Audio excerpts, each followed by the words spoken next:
ಹೊಸದುರ್ಗ ಪಟ್ಟಣದಲ್ಲಿ ಬಿಜೆಪಿ ಮುಖಂಡ ಲಿಂಗಮೂರ್ತಿ ಪ್ರತಿಕ್ರಿಯೆ. ಸರ್ಕಾರ ಪತ್ರ ನೀರು ಹರಿಸುವಲ್ಲಿ ಹೊಸದುರ್ಗ ತಾಲೂಕಿಗೆ ಅನ್ಯಾಯ. ಸರ್ಕಾರ ಈ ನಿಟ್ಟಿನಲ್ಲಿ ಕೆಲಸ ಮಾಡುವಲ್ಲಿ ಸಂಪೂರ್ಣ ವಿಫಲ. ಬರ ಬಂದು ಬೋರ್ವೆಲ್ ಬತ್ತಿ ಅಂತರ್ಜಲ ಸಿಗ್ತಿಲ್ಲ. ಬೆಳೆ ನಾಶವಾದರೂ ಬರ ಘೋಷಣೆ ಸರ್ಕಾರ ವಿಮರ್ಶ. ತಾಲೂಕಿನ ಎಲ್ಲ ಕೆರೆಗಳಿಗೆ ನೀರು ತುಂಬಿಸುವ ಕೆಲಸ ಆಗಬೇಕು. ತಾಲೂಕಿನಲ್ಲಿ 70 ರಿಂದ 80 ದೊಡ್ಡ ಕೆರೆಗಳಿಗೆ ಪ್ರತಿ ಬಾರಿ ಕೆರೆ ತುಂಬಿಸುವ ಪೂಜೆ ಮಾಡಿ ವಿಫಲ. ಶಾಸಕರು ತಾಲೂಕಿನ ಬಗ್ಗೆ ಧ್ವನಿ ಎತ್ತುವ ಕೆಲಸ ಮಾಡಿಲ್ಲ. ತಾಲೂಕಿನ ಬರಪೀಡಿತ ಅಂತ ಘೋಷಿಸಿ ಪರಿಹಾರ ನೀಡಿ. ಭದ್ರಾ ನೀರಲ್ಲಿ ತಾಲೂಕಿಗೆ ಕೆರೆಗೆ ಹರಿಸಲು ಸರ್ಕಾರ ಗಮನ ಹರಿಸಬೇಕು. ಕಾಂಗ್ರೆಸ್ ಸರ್ಕಾರಕ್ಕೆ ಬಿಜೆಪಿ ಮುಖಂಡ ಲಿಂಗಮೂರ್ತಿ ಆಗ್ರಹ. ಜನತಾ ಪಾರ್ಟಿ ಮತ್ತು ಜಾತ್ಯತೀತ ಜನತಾದ ಸಹಯೋಗದೊಂದಿಗೆ ಎಲ್ಲರೂ ಒಟ್ಟಾಗಿ ಮತ್ತು ವಿವಿಧ ಸಂಘಟನೆಗಳ ಪ್ರಮುಖರು ಎಲ್ಲ ಬಂದು ತಾಲೂಕಿಗೆ ಏನು ಅನ್ಯಾಯ ಆಗಿದೆ, ನೀರನ್ನು ಕೊಟ್ಟಿಲ್ಲ, ವಿಶೇಷವಾಗಿ ಭದ್ರಾ ನೀರನ್ನು ಹರಿಸಬೇಕು ಅಂತೇಳಿ ಕೂಗಿತ್ತು. ಸಾರ್ವಜನಿಕರ ಎಲ್ಲರ ಕೂಗಿತ್ತು, ರೈತರ ಕೂಗಿತ್ತು. ಇವರು ಕೂಡ ಈ ಸರ್ಕಾರ ಯಾವುದೇ ಕೆಲಸ ಮಾಡಲಿಲ್ಲ, ಸಂಪೂರ್ಣ ವಿಫಲ ಆಗಿದೆ. ಬರ ಆವರಿಸಿದೆ ಜಿಲ್ಲೆಗೆ. ಇವತ್ತು ತಾಲೂಕಿಗೆ ಕೂಡ ಬರ ಆವರಿಸಿದೆ. ಬೋರ್ವೆಲ್ಗಳಲ್ಲಿ ನೀರು ಸಿಗ್ತಾ ಇಲ್ಲ, ಅಂತರ್ಜಲ ಕುಸಿದಿದೆ, ಬೆಳೆಗಳು ಎಲ್ಲ ನಾಶ ಆಗಿದೆ. ಬರಪೀಡಿತ ತಾಲೂಕು ಅಂತ ಘೋಷಣೆನೂ ಕೂಡ ಮಾಡಲಿಲ್ಲ.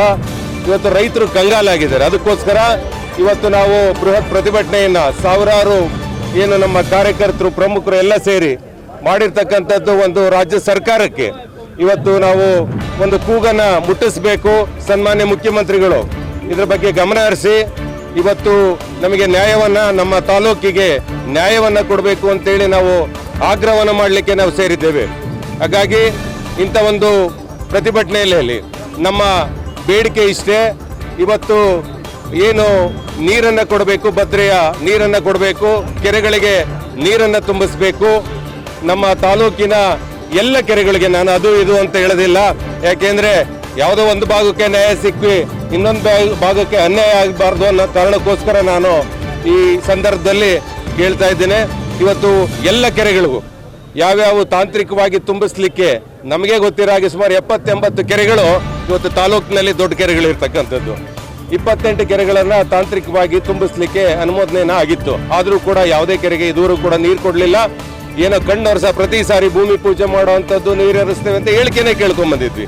3 ವರ್ಷಗಳ ಕಾಲ ನಾವು ತಾಳ್ಮೆಯಿಂದ ಕಾದಿದ್ವಿ. ಸನ್ಮಾನ್ಯ ಶಾಸಕರು ಹಿಂದೆ ಕಳೆದ 7-8 ತಿಂಗಳಿಂದ ಪಕ್ಷಾತೀತವಾಗಿ ಬೆಂಬಲವನ್ನು ಕೋರಿದ್ರು.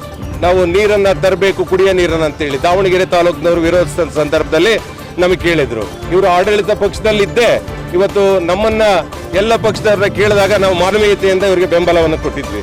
ಆದರೂ ಕೂಡ ಇವರು ನಮ್ಮ ತಾಲೂಕಿಗೆ ನೀರನ್ನು ಕೊಡೋ ನಿಟ್ಟಿನಲ್ಲಿ ವಿಫಲರಾಗಿದ್ದಾರೆ, ಸಂಪೂರ್ಣ ವಿಫಲರಾಗಿದ್ದಾರೆ. ಯಾವುದೇ ಏನು ಅವರ ಧ್ವನಿಯನ್ನು ಎತ್ತುತ್ತಾ ಇಲ್ಲ ಇವತ್ತು ನಮ್ಮ ತಾಲೂಕಿನ ಪರವಾಗಿ. ಅದಕ್ಕೋಸ್ಕರ ಇವತ್ತು ನಾನು ಏನು ರಾಜ್ಯ ಸರ್ಕಾರದ ಕಣ್ ತೆರಿಬೇಕು, ತಮ್ಮ ಮಾಧ್ಯಮದವರ ಮುಖಾಂತರ ಇವತ್ತು ತಾಲೂಕಿಗೆ, ಬರಪೀಡಿತ ತಾಲೂಕಿಗೆ ಏನು ಅನ್ಯಾಯ ಆಗಿದೆ, ಈ ನ್ಯಾಯವನ್ನ ತಕ್ಷಣನೇ ಏನು ಘೋಷಣೆಯನ್ನು ಮಾಡೋದ್ರ ಮುಖಾಂತರ ಬರಪೀಡಿತ ತಾಲೂಕು ಅಂತೇಳಿ ರೈತರಿಗೆ ಪರಿಹಾರವನ್ನು ಕೊಡುವಂತ ಕೆಲಸ ಆಗಬೇಕಾಗಿದೆ. ನೀರನ್ನ ಶೀಘ್ರವಾಗಿ ಏನು ಹರಿಸಬೇಕು. ಅದಕ್ಕೆ ಏನು ತಾಂತ್ರಿಕ ದೋಷಗಳು ಕೆಲವು ಇದಾವೆ, ನಮಗೂ ಗೊತ್ತಿದೆ. ಆದರೆ ಒಂದು ಸರ್ಕಾರದ ಕೈನಲ್ಲಿ ಎಲ್ಲ ವ್ಯವಸ್ಥೆ ಏನು ಶಕ್ತಿ ಇರುವಾಗ, ಅಧಿಕಾರ ಇರುವಾಗ ಇದನ್ನು ಯಾಕೆ ಮಾಡ್ಲಿಕ್ಕಾಗೋದಿಲ್ಲ? ಇದು ಮಾಡ್ಲಿಕ್ಕಾಗಿಲ್ಲ ಯಾಕೆಂದ್ರೆ ನಿರ್ಲಕ್ಷ್ಯ ಮಾಡಿದ್ದೀರ ನೀವು ಈ ತಾಲೂಕನ್ನ. ಹಾಗಾಗಿ ನಾನು ಆಗ್ರಹ ಪಡಿಸ್ತೇನೆ, ಕೂಡಲೇ ತಕ್ಷಣಕ್ಕೆ ಇವತ್ತು ನಮ್ಮ ತಾಲೂಕಿನ ಜನತೆಗೆ ನ್ಯಾಯವನ್ನು ಕೊಡಬೇಕು ಅಂತ ಹೇಳಿ ನಾನು ಆಗ್ರಹವನ್ನು ಪಡಿಸ್ತೇನೆ.